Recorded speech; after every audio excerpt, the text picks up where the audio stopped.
మరో బ్రేకింగ్ చూస్తున్నాం. హైదరాబాద్ సిసిఎస్ అవినీతికి అడ్డాగా మారిందన్న ఆరోపణలున్నాయి. తాజాగా లంచం తీసుకుంటూ ఇన్స్పెక్టర్ సుధాకర్ ఏసీబీకి పట్టుబట్టారు. ఈ క్రమంలో విచారణలో కీలక విషయాలు వెల్లడించారు సుధాకర్. పై అధికారికి కూడా వాటా ఇవ్వాలని చెప్పడం సిసిఎస్ లో జరుగుతున్న అవినీతి దందాకు నిదర్శనం. కాగా ఆ ఉన్నతాధికారి ఎవరన్న దానిపై ఏసీబీ విచారణ చేస్తోంది.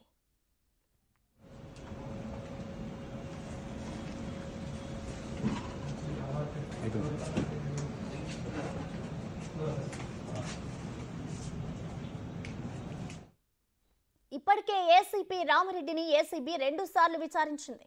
మరికొంతమంది అధికారులను ఇవాళ విచారించే అవకాశం ఉంది. కాగా సుధాకర్ను కస్టడీ విచారణ కోసం ఏసీబీ పిటిషన్ వేయనుంది.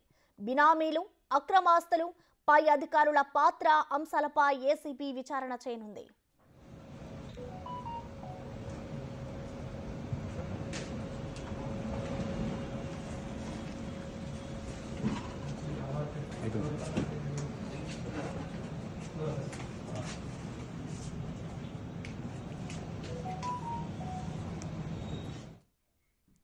హైదరాబాద్ సిసిఎస్ అవినీతికి అడ్డగా మారిందన్న ఆరోపణలున్నాయి. తాజాగా లంచం తీసుకుంటూ ఇన్స్పెక్టర్ సుధాకర్ ఏసీబీకి పట్టుబట్టారు.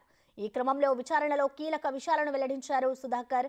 పై అధికారికి కూడా వాటా ఇవ్వాలని చెప్పడం సిసిఎస్ లో జరుగుతున్న అవినీతి దందాకు నిదర్శనం. కాగా ఆ ఉన్నతాధికారి ఎవరన్న దానిపై ఏసీబీ విచారణ చేస్తోంది.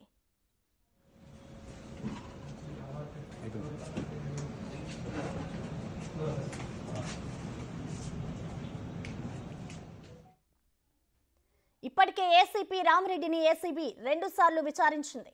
మరికొంతమంది అధికారులను ఇవాళ విచారించే అవకాశం ఉంది. కాగా సుధాకర్ను కస్టడీ విచారణ కోసం ఏసీబీ పిటిషన్ వేయనుంది. బినామీలు, అక్రమాస్తులు, పై అధికారుల పాత్ర అంశాలపై ఏసీబీ విచారణ చేయనుంది.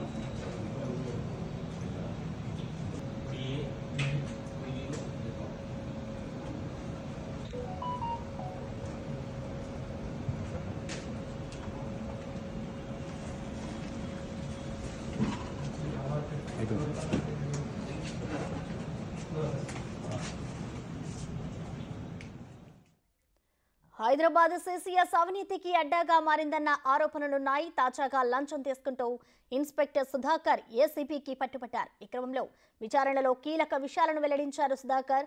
పై అధికారికి కూడా వాటా ఇవ్వాలని చెప్పడం సిసిఎస్ లో జరుగుతున్న అవినీతి దందాకు నిదర్శనంగా మారింది. కాగా ఆ ఉన్నతాధికారి ఎవరన్న దానిపై ఏసీబీ విచారణ చేస్తోంది.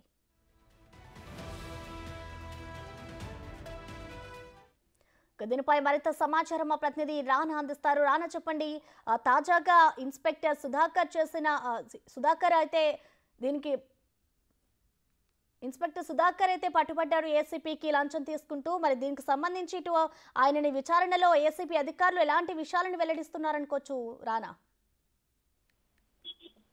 సుధాకర్ పట్టుబడిన తర్వాత ఆయన ఎవరైతే డబ్బులు తీసుకుంటున్న వ్యక్తి అవుతుందో బాధితుడు ఫోన్ లో మాట్లాడినప్పుడు అతను ఒక పై అధికారి పేరు చెప్పకుండా వారికి కూడా వాటాలు ఇవ్వాల్సి వస్తుంది. పైగా గతంలో కూడా ఇలాగే జరిగింది. నీ కేసులో నుంచి బయటపడాలంటే మస్టల్ షూట్ గా డబ్బులు ఇవ్వాల్సిందంటూ కూడా అతన్ని డిమాండ్ చేసినట్టుగా తెలిస్తే తొలుతగా 15 లక్షల రూపాయల వరకు కూడా వీళ్ళు బేరం కుదుర్చుకున్నారు. బేరం కుదుర్చుకున్న తర్వాత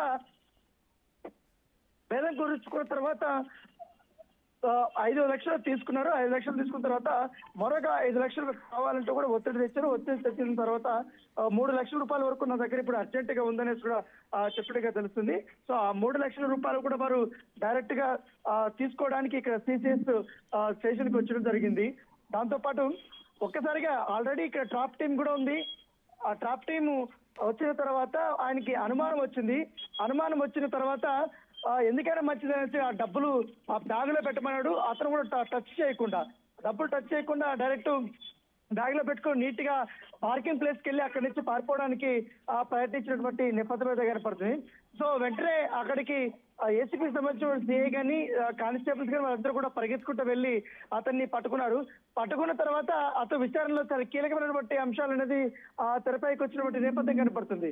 సో ఎందుకంటే అప్పటి వరకు ఏదైతే సమావేశంలో ఏసీపీ కేసులో ఆయన చిక్కుపోయాడు. అప్పుడు అక్రమాస్తులు దాదాపు ఏసీపీ కేసులో ఆయన చిక్కుపోయాడు. అప్పుడు అక్రమాస్తులు దాదాపు 50 కోట్ల రూపాయల వరకు కూడా దొరికిన నేపథ్యం కనపడుతుంది. ఇదే కేసులో మాఫీ చేయడానికి, నిందితుల్ని తప్పించడానికి అతను అనేక ప్రయత్నాలు కూడా చేసినటువంటి ఆరోపణలు ఉన్నటువంటి నేపథ్యంలో అతను కూడా అరెస్ట్ చేశారు. ఇప్పుడు తాజాగా సుధాకర్ దొరకడం వల్ల సుధాకర్కి మరొక అధికారి అండదండలు ఉన్నాయి. దాదాపు అతను వచ్చి 6 నెలలు కూడా కాలేదు.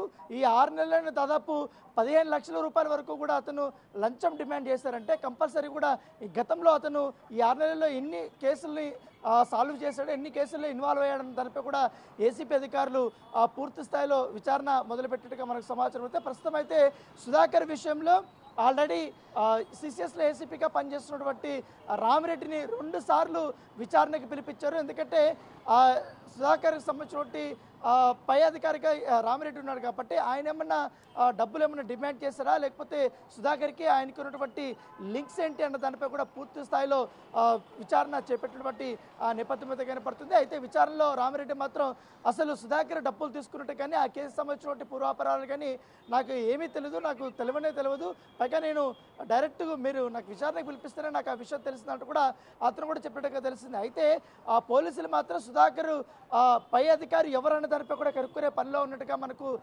తెలుస్తుంది. ప్రస్తుతం అయితే అతన్ని కస్టడీకి విచారణ కోరుతూ నాంపల్లి ఏసీపీ కోర్టులో కస్టడీ పిటిషన్ దాఖలు చేశారు. సో కస్టడీకి కానీ అతన్ని అనుమతిస్తే మాత్రం ఒక 5 రోజుల పాటు దీని వెనుకున్నటువంటి పాత్రదారులు, సూత్రధారులు ఎవరు అన్న దానిపై కూడా పూర్తి స్థాయిలో వారిని బయట పెట్టడానికి అవకాశం ఉందనేసి కూడా చెప్తున్నారు. ఎందుకంటే పై అధికారులకు సంబంధించిన విషయంలో సుధాకర్ దగ్గర నుంచి కొంచెం కీలకమైనటువంటి సమాచారాన్ని వారు సేకరించారు. దాన్ని బేస్ చేసుకొని ఇప్పుడు విచారణ ఉండబోతున్నట్టుగా తెలుస్తుంది. ఖచ్చితంగా కూడా ఎవరైతే ఆ పై అధికారులు ఉన్నారో దాదాపు ఒక్కరు మాత్రమే కాదు, ఇంకా 2 కూడా ఇన్వాల్వ్ అయినట్టుగా ఏసీపీ అధికారులు భావిస్తున్నారు. దాంతోపాటు ఇప్పటివరకు ఏసీపీ అధికారులకు కొంతమంది సిసిఎస్లో కొన్ని కేసులు సాల్వ్ చేస్తున్నట్టు వారిపైన ఫిర్యాదులు వచ్చాయి. దానిపైన కూడా వారు ఫోకస్ పెట్టినట్టుగా మనకు సమాచారం ఉంది. సో ఏదేమనకి ఈ 2-3 రోజుల్లో సుధాకర్ సహకరించినటువంటి, సుధాకర్ దగ్గర డబ్బులు అడిగినటువంటి ఆ పై అధికారి యొక్క పూర్తి డీటెయిల్స్ అంతా కూడా బయటకు వచ్చే అవకాశం ఉన్నట్టుగా మనకు సమాచారం ఉంటుంది. Thank you Rana.